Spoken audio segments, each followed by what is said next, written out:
우리 설교 제목을 따라해 봅니다. 은밀하게 구제하라. 은밀하게 구제하라라는 제목으로 우리 본문의 말씀 중심으로 같이 하나님의 은혜 나누기 원합니다.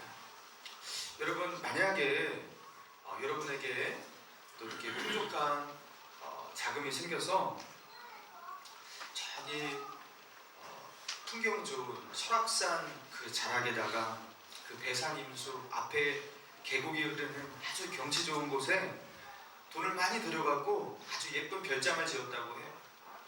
그 펜션의 그 이상의 그 아름다운 별장을 지었다고 해요. 그런데 그 아름다운 별장을 지어놓고서 누구에게도 자기가 이렇게 예쁜 집을 지어놓고 그렇게 좋은 별장을 하나 지어놨다고 알리지도 못하고 자랑하지도 못하고 거기에 아무도 데려가지도 못하고 그렇게 금지를 걸어 놓았다면 여러분 마음이 어떠실 것 같아요? 자기가 이런 집을 지어 놓았다고 아무한테도 자랑해서도 안 되고 말해서도 안 된다 한다면 여러분 그거는요 지옥입니다. 그거는 그 별장이 자기에게 기쁨이 되는 게 아니라 아마 저주가 될 정도로 그렇게 힘드실 거예요. 왜냐하면 너무 자랑하고 싶은데 그리고 이거를 좀 이렇게 나누고 야, 나 이런 집이 있다 하면서 이렇게 하고 싶은데 이거 아무한테도 하지 못해요. 그러면 이거는요 스트레스가 되고 어떤 분은 막 몸져 누우실 거예요. 여러분, 여러분의 자녀 중에 그 공부를 참 잘해갖고 미국에 있는 아이비리그의 대학 하버드, 예일 같은 데를 들어갔다고 해요. 여러분 거기 들어가는 거 참 힘든 거 아니에요? 여러분 그런데 자기 자식이 그렇게 그렇죠? 그렇게 그런 아이비리그에 들어갔는데 어느 누구에게도 그 사실을 알리지 못하게 만들고 그렇죠? 누구에게도 자랑하지 못하게 한다면 여러분 어떻게 되겠습니까? 여러분 엄청 힘드실 거예요. 그것 때문에 스트레스 엄청 받으실 거예요. 여러분 사람은 자기가 아니다 하더라도 은근히 자랑 많이 하고요. 자랑하는 맛으로 사는 인간입니다. 우리가 살아가는 즐거움의 아주 큰 부분이 자랑이에요. 그래서 저도 늘 자랑하잖아요. 키 크고 잘생겼다고 자랑하잖아요. 여러분 그런데 주님께서 절대로 자랑하지 말라고 하신 것이 있어요. 그게 무엇이냐면 구제할 때, 기도할 때, 금식할 때 구제와 기도와 금식을 자랑하지 말라고 하셨어요. 여러분 2000년 전 당시의 바리새인들에게는요 누군가가 경건하다라는 것을 알 수 있는 세 가지 표가 있었습니다. 그게 무엇이냐면 바로 구제와 기도와 금식이었어요. 그래서 얼마나 구제하는가, 저 사람이 얼마나 금식하고 있는가, 그리고 얼마나 저 사람이 기도를 하고 있는가, 이것이 바로 그 사람이 경건하다는 어떤 표제였기 때문에 그때 당시에 바리새인들, 서기관들은요 자기가 그 경건하다는 것을 알리기 위해서 경쟁적으로 이 구제와 기도와 금식을 사람들 앞에 드러내려고 했었어요. 그리고 대중들한테 그렇게 보여지는 것을 좋아했습니다. 그런데 주님께서 이 바리새인들이 그렇게 좋아하는 이 모습, 이렇게 드러내놓고 하는 것을 하지 말라고 그렇게 말씀하고 있는 거예요. 자, 오늘 본문 1절 보니까요 이렇게 나옵니다. 사람에게 보이려고 그들 앞에서 너희 일을 행하지 않도록 주의하라. 그리하지 아니하면 하늘에 계신 너희 아버지께 상을 받지 못하느니라. 사람에게 보이려고 의를 행하지 않도록 주의하라. 이렇게 말씀하시면서 주님이 지금 이 세 가지를 언급하시는데 첫 번째 구제, 그 다음에 기도, 금식에 대해서 말씀하시는 거예요. 그러면서 서론적으로 그죠? 말씀하시는 거예요. 사람 앞에서 너희 의를 보이려고 드러내려고 그렇게 의를 행하지 않도록 주의하라. 그러면서 오늘 본문 구제에 대해서 먼저 우리가 다루려고 합니다. 자, 2절의 말씀 같이 한번 읽어봅니다. 2절입니다. 시작. 그러므로 구제할 때 외식하는 자가 사람에게서 영광을 받으려고 회당과 거리에서 하는 것 같이 너희 앞에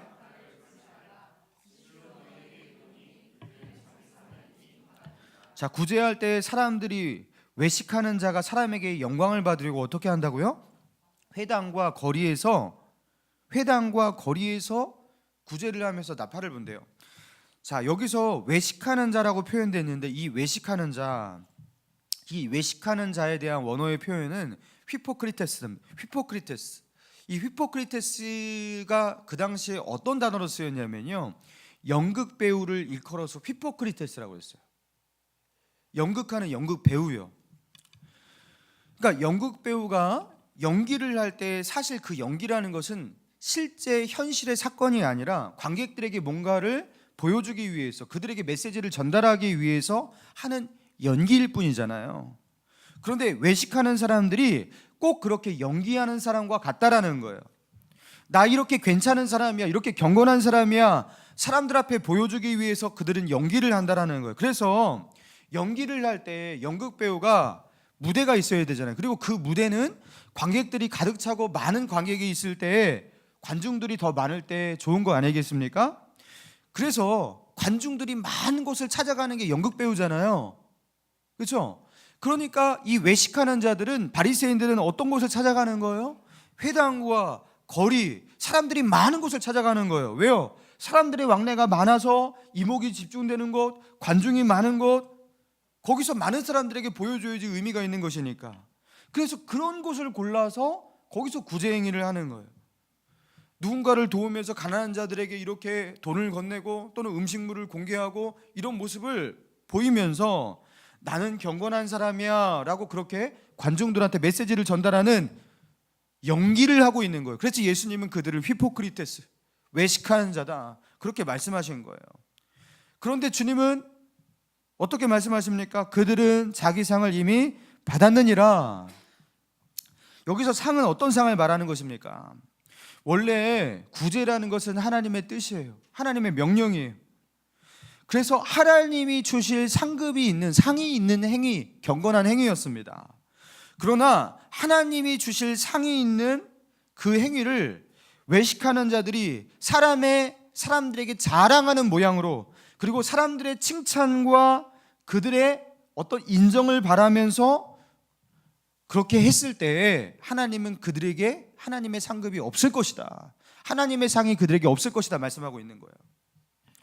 그런데 사실 이것을요, 이렇게 생각해 볼 수 있거든요.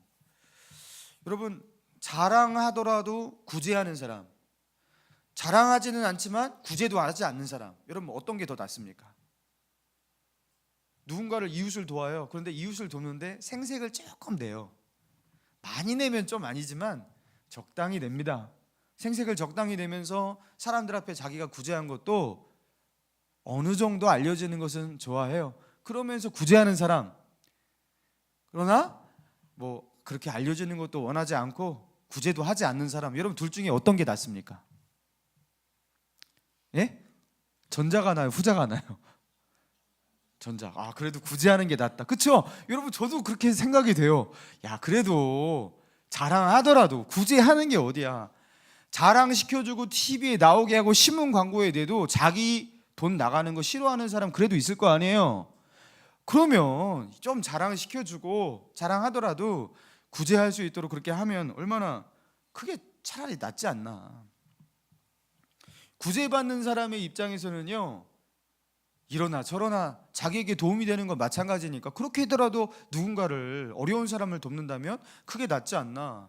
주님은 왜 이렇게 자랑하는 사람, 사람 앞에 보여주는 그 이목에 집중하는 그 사람을 이렇게 혹독하게 비판하실까? 그래도 이 사람들이 나은 사람이 아닐까? 여러분 이런 생각을 하게 됩니다. 여러분 왜 그러실까? 이런 의문에 대한 주님의 대답은요, 3절과 4절이에요. 같이 한번 읽습니다. 3절 4절 시작. 너는 구제할 때에 오른손이 하는 것을 왼손이 모르게 하여.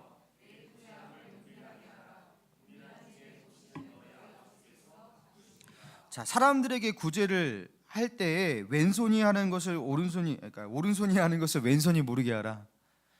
그러니까 자기도 인식하지 못하도록 그렇게 구제하라. 그러니까 스스로에게도 너무나 뿌듯하고 자랑스럽게 그렇게 하지 말라는 소리예요.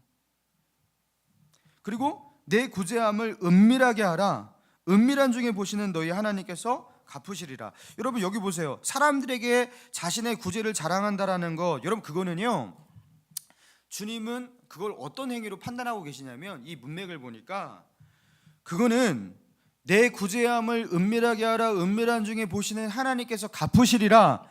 하나님의 갚으심이 있잖아요. 내가 구제할 때 하나님의 뜻에 순종하고 이 땅 가운데서 가난한 자들에게 손을 내밀고 도울 때 하나님이 그에게 주실 상급, 또 하나님이 당신의 명령 가운데 순종하면서 따르면서 자기의 것을 나누는 자에게 주실 하나님의 은총과 그 은혜, 이 하나님의 갚으심과 하나님의 상급과 이 하나님의 주실 은혜에 대한 믿음이 없기 때문에, 그래서 자기 돈이 세워나가는데 여기서 본전이라도 이거라도 뽑아야 한다라는 그 심산 속에서 인기와 사람들의 인기와 존경과 칭찬을 받겠다라는 그런 심산으로 만약에 보여지는 것에 마음을 두고 그렇게 구제를 한다면 그건 하나님 앞에서 어떤 거라고요?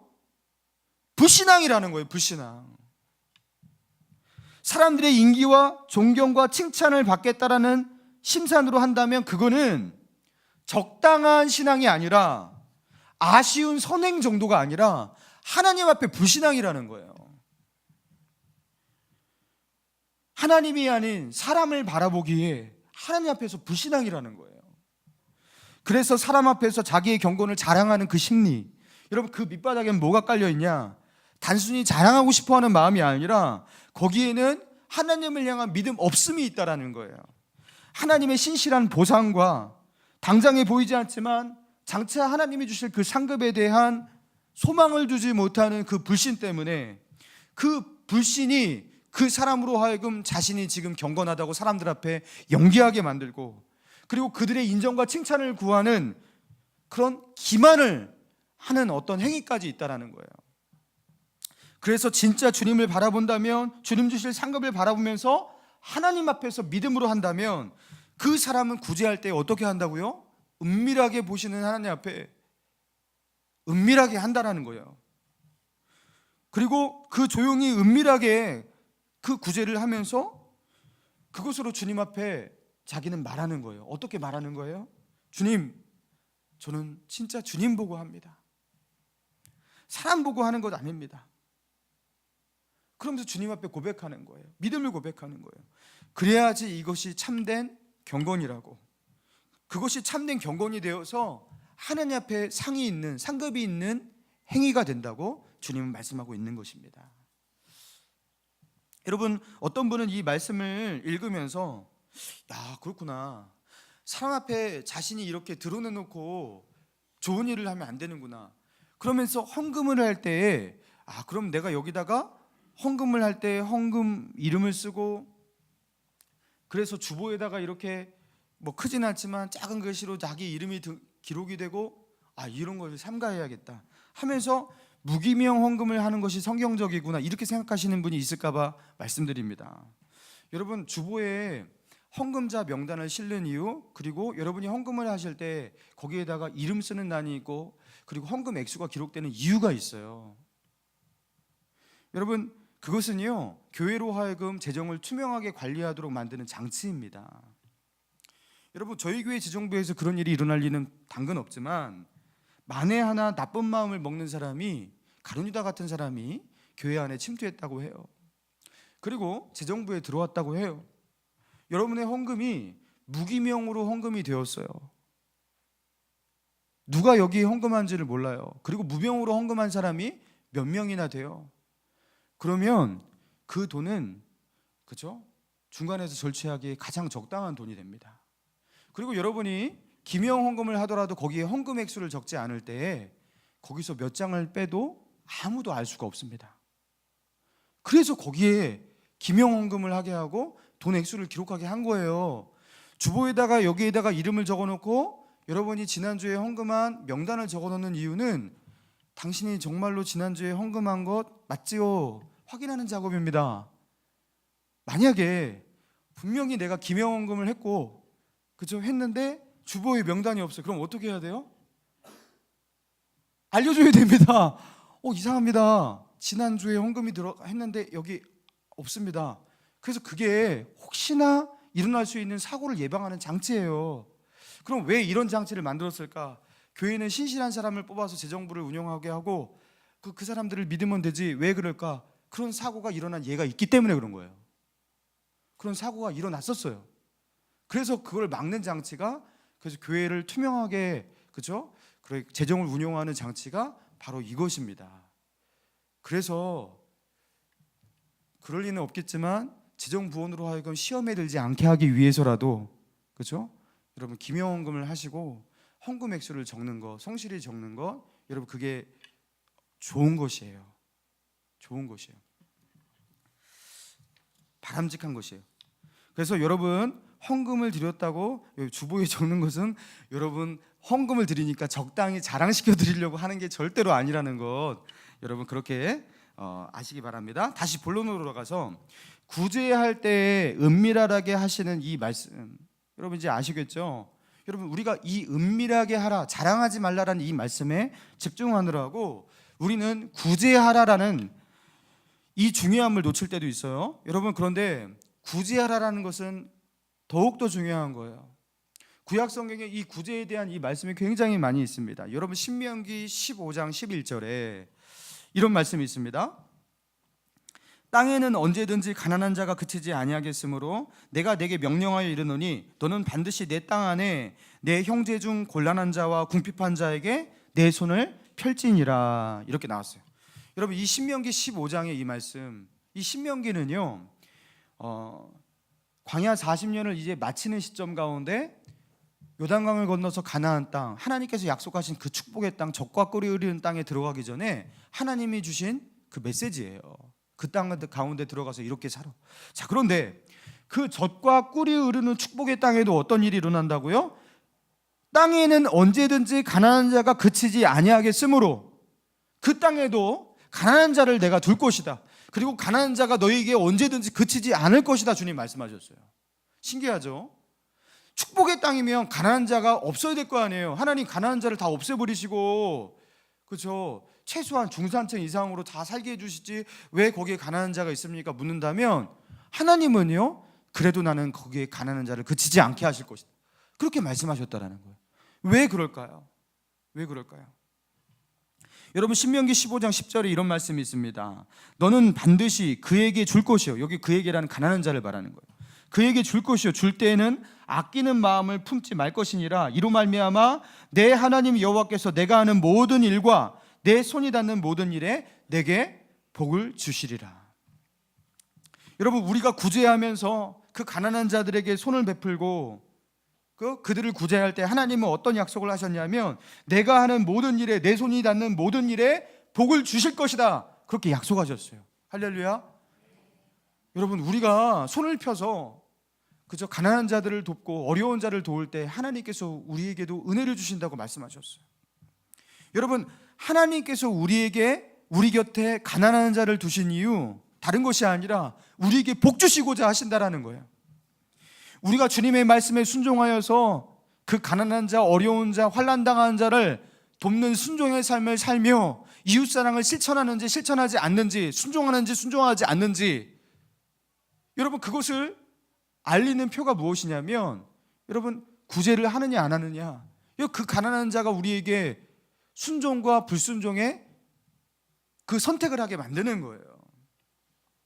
여러분 그래서 주님은 우리에게 말씀하시는데 너는 반드시라고 그랬어요. 너는 반드시 내 땅 안에 내 형제 중 곤란한 자와 궁핍한 자에게 내 손을 펼지니라. 반드시 내 손을 펼지니라 그랬어요. 여러분 이 말씀에 순종하지 않으면요 축복은 고사하고 저주를 받는 거예요. 그 축복과 저주의 갈림길이에요. 우리 곁에 가난한 자가 있다라는 것은 그런 표입니다. 여러분 우리나라에서 기부금을 많이 내는 사람들은 누구일까? 어떤 사람들이 내나 통계청에서 대한민국 통계청에서 조사를 했어요. 그런데 기부금을 내는 사람이 최근 몇 년간 급격히 줄고 있다고 합니다. 그리고 기부금을 내지, 그 기부금이란 이제 여러 가지 종류가 있잖아요. 근데 그 기부금을 내지 않는 그 이유에 대해서 물으니까 첫 번째 응답이 경제적 여유가 없어서 57%, 그리고 기부에 대한 관심이 없어서 23%였어요. 자, 그리고 실제적으로 경제적으로 여유가 있는 사람들이 기부금 액수가 훨씬 더 많았습니다. 기부금을 내는 그 액수가 더 많았어요. 그 소득 수준이 높은 사람들이요. 자, 그런데 소득 수준 대비 퍼센트로 조사를 했을 때는 달랐어요. 상황이 완전히 바뀌었습니다. 여러분, 그렇지 않습니까? 100억의 자산을 가지고 있는 분이 드리는 헌금 10,000원, 그리고 가진 거라고는 하나도 없어서 뭐 단칸방에 살면서 하루 벌어 하루 먹고 사는 분들이 드리는 5,000원. 여러분, 누가 더 많이 낸 거예요? 당연히 후자입니다. 이건 말할 필요가 없는 거예요. 그분이 1,000원을 드리더라도 이분의 10,000원보다 10만 원보다 더 많은 거예요. 자, 그래서 대한민국 통계청에서 1분위에서 8분위까지 그 소득 수준을 나눠놓고 1년간의 총 기부금 액수를 조사를 했을 때 소득 대비 가장 많은 기부금을 낸 헌납한 그런 사람, 소득 수준이 가장 높은 8분위였어요. 소득 수준이 가장 높은 사람들이 소득 대비 가장 많은 기부금을 낸 이유가 무엇이냐면, 이분들이 이제 재산을 정리하고 세상을 떠날 때 자기의 전 재산을 다 이렇게 유서에다가 그렇게 드리는 경우가 있어요. 자기의 재산, 부동산을 다 사회에 헌납합니다. 이런 것 때문에 기부금 액수가 그 소득 대비 퍼센티지가 높은 경우가 많이 발생했습니다. 자, 그런데 8분위에 있는 가장 소득 수준이 높은 최고 소득층을 제외하고 소득 대비 가장 기부금을 많이 낸 사람이 누군지 아십니까? 1분위에 있는 최하소득층이었어요. 돈을 가장 적게 버는 사람, 그 거의 100만 원 그 언저리 그 미만으로 벌면서 겨우겨우 사는 사람들이 소득 대비 기부금 내는 액수가 가장 많았대요. 그 중산층들보다 훨씬 더 많았다라는 거예요. 그러면서 뭘 말하는 거냐면요, 소득 수준이 높을수록 뭐 중산층이라고 여유가 있다고 그래서 베풀고 나누는 게 절대 아니라는 것입니다. 오히려 가난한 사람, 어려운 사람이 어려운 사람의 사정을 알아서요, 자기가 가지고 있는 사과 반쪽을 나눠서 돕는 경우가 많다라는 거예요. 돈이 많다고, 여유가 많다고 남을 돕는 게 아니라는 것이죠. 어려운 사람을 돕고 싶은데 여유가 없어요. 사실 그 가운데 많은 경우가 핑계입니다. 나도 어려워요. 맞아요. 아무리 돈을 벌어도요, 그렇죠? 그래도 쪼들리고 어려운 게 우리 아닙니까? 그런데 나도 어렵지만 나보다 더 어려운 사람이 있다라는 거죠. 나도 여유가 없지만 나보다 훨씬 더 여유가 없는, 나는 그래도 먹을 거는 먹고 싶을 때 먹잖아요. 그리고 집도 있어서 잘 살고 있어요. 자녀들 교육시키는 건 때로는 버겁지만 그래도 근근히 잘 해내고 있어요. 많은 것을 누리지만 적당히 누리고 있는 삶을 살고 있어요. 그리고 그 속에서 여유가 없다라는 말이 우리의 여유 없다는 말 아니겠습니까? 그러나 내가 지금 누리고 있는 그것보다 훨씬 더 누리지 못하고 있는 사람, 여유가 없는 사람들, 더 힘든 사람, 여러분 그런 사람들이 있는데 나의 여유 없음, 이 속에서 그들을 향한 긍휼의 마음을 거두어 버리는 거예요. 그래서요, 중산층들이 오히려 베풀지를 못하는 거예요. 적당히 사는 사람들이 나눌 수가 없는 거예요. 여러분, 2014년 2월 서울 송파구 석천동 단독주택 지하에서 새들어 살던 세 모녀 일가족이 자살로 생을 마감하는 일이 일어났습니다. 사연은 이렇습니다. 당시 60세였던 박모 씨, 그리고 35세의 큰딸 김모 씨, 그리고 32살의 작은 딸 김모 씨, 이 세 모녀가 살고 있었어요. 60세의 그 박모 씨의 어머니는요, 식당에서 일을 하면서 생계를 근근히 이어가고 있었습니다. 큰딸은 당뇨와 고혈압을 앓고 있었으나 너무나 비싼 병원비 때문에 병원 치료를 제대로 받지 못하고 집에서 근근히 치료를 받고 있었어요. 작은 딸은 만화가 지망생이었대요. 그리고 그 만화가 지망생으로 열심히 만화를 그리면서 아르바이트를 하면서 생계를 그렇게 겨우겨우 이어가고 있었는데 어느 날부터 빚을 지기 시작하면서 신용불량자가 되었어요. 아버지는 12해 전에 방광암으로 세상을 떠나서 어머니인 박 씨가 실질적으로 집안의 생계를 책임지고 있는 그런 상황이었습니다. 그런데 이 사건이 발생하기 한 달 전 정도에 어머니 박 씨가 넘어졌어요. 그리고 거기서 큰 부상을 당하게 됩니다. 그리고 그 식당 일조차 하지 못하는 상황이 발생한 거예요. 그러면서 이 가족의 수입이 제로가 돼버렸어요. 그리고 이 일가족이 시리에 빠지게 되었어요. 어머니도 아프죠. 큰딸도 아프죠.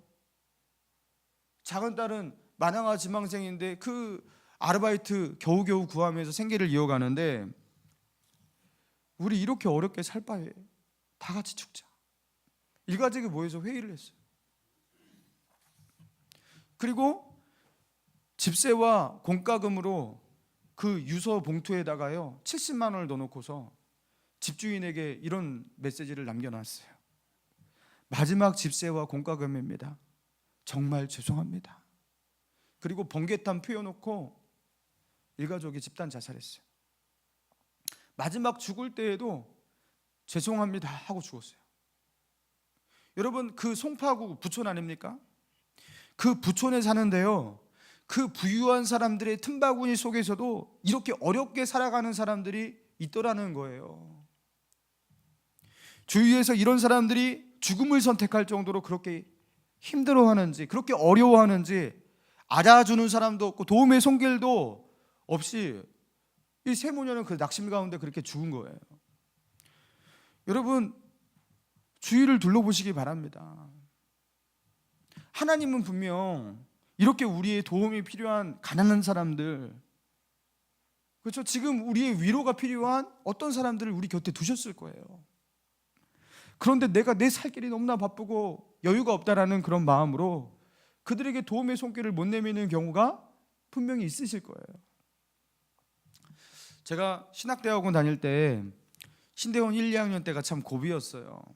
그때 이제 집에서 쫓겨난 상태였기도 했고, 학비는 대기도 힘들고 뭐 책도 사기도 힘들었어요.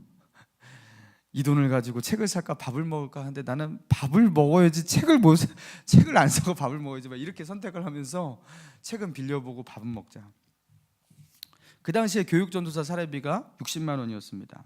11조 내고 감사원금 내고 성경금 내고, 그리고 제가 맡고 있었던 중고등학생 아이들 그 깎아 사주고, 그러면 그리고 학자금 대출 10몇만 원 갖고, 그러면 돈이 없는 거예요. 60만 원 가지고 뭐 하겠어요? 돈이 없는 거예요. 살 수가 없었어요. 그래서 당시에 하나님께서 그래도 은혜의 까마귀를 엘리야에게 그 까마귀 보내셔서 먹이시듯이 그렇게 이따금씩 누군가의 도움의 손길이 있어서 그걸 가지고서 근근히 그렇게 버텨냈었는데, 한 번은요, 지금 중국에서 이제 선교사로 계시는 문선교사님이라고 저희 모교의 선배십니다. 신학대학원 5년 선배신데, 이분이 가끔씩 신대원에 1차 들릴 때가 있었어요. 그때 꼭 신대원에 오면 저에게 전화를 해서 대성아 한번 보자. 그래서 매점에서 이제 맛있는 거 하나 사주시고, 꼭 돌아가실 때에 그 지폐 몇 장을요 꼬깃꼬깃 접어갖고 제 손에 꼭 쥐어주면서, 야 이거 가지고서 너 밥 굶지 말고 잘 먹어 하고서 이렇게 훌쩍 떠나시는 거예요. 그거를 그 3년의 그 신대원 시간 동안 몇 번을 그렇게 하셨어요. 꼭 그렇게 하시더라고요. 그분이 저보다 5년 선배면 그 당시에 이제 부목사 1년차 2년차 때예요. 그분 어려울 때예요. 제가 그걸 모르지 않거든요. 그래서 그분이 어떤 심경으로 이거를 저에게 쥐어준 걸 알기 때문에 이거 받기도 너무나 미안한데, 그걸 받고서 제가 어떤 마음이었냐면 얼마나 그게 고맙던지 제가 그걸 지고서요 기도실에 들어가서 울었어요.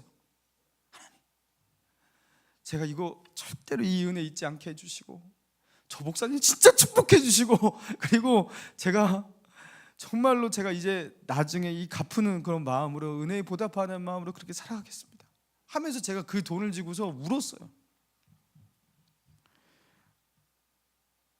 이 은혜를 잊지 않고 살겠습니다. 제가 그 은혜 잊으면 안 되는데 진짜.